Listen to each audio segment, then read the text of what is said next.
Telangana rising global summit లో మనం ఉన్నటువంటి స్టాల్ వచ్చేసి ఇటు తెలంగాణ ఇటు వైద్య శాఖ నుంచి ఏర్పాటు చేశారు. సో మనం చూస్తుంది ఇదంతా కూడా ఈ మోడల్ అంతా ఉస్మానియా జనరల్ హాస్పిటల్ గోషామహల్లో ప్రభుత్వం నిర్మిస్తున్నటువంటి ఉస్మానియా జనరల్ హాస్పిటల్ ఎలా ఉండబోతుంది ఏంటి అనేది పూర్తిగా సో ఇక్కడ ఎగ్జిబిట్ చేశారు. సో దీంట్లో పూర్తిగా ఉస్మానియా హాస్పిటల్ ని గోషామహల్లో 26.30 ఎకర్స్ లో నిర్మిస్తుంది ప్రభుత్వం.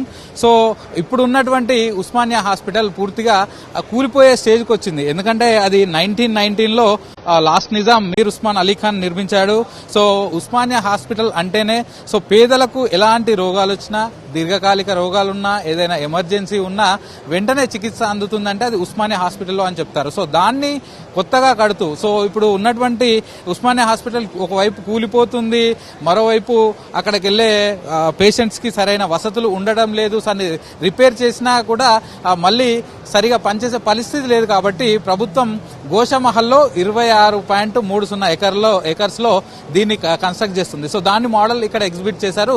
ఇది మొత్తం 32 lakhs square feet buildup area తోటి కట్టబోతున్నారు.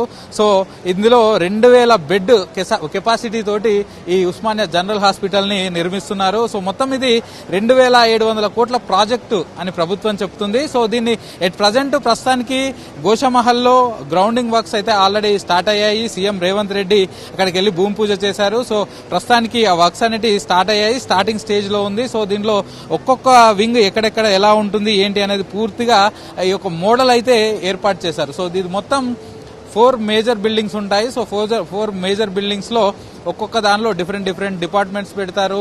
సో దీంతో పాటు ఇక్కడ మెడికల్ కాలేజ్ కూడా ఇందులోనే ఉండేలా ఏర్పాటు చేశారు. సో ఇది ఈ 2027 వరకు కంప్లీట్ అవుతుందని అధికారులు అయితే చెప్తున్నారు. సో దీనికి సంబంధించి ఇక్కడ మోడల్ ఏర్పాటు చేసి అంటే గవర్నమెంట్ ప్రజలకు ఎట్లాంటి సౌకర్యాలు అందిస్తుంది. ఎందుకంటే మెడికల్ అంటే ఏదైనా వైద్య సదుపాయం అంటే అది ఇంపార్టెంట్.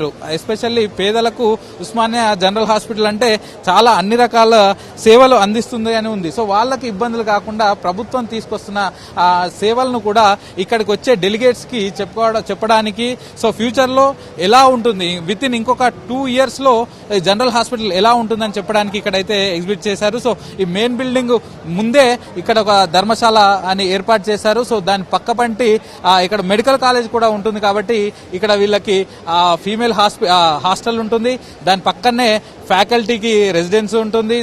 అలాగే దీని పక్కన వచ్చేసి బాయ్స్ హాస్టల్ ఉంటుంది.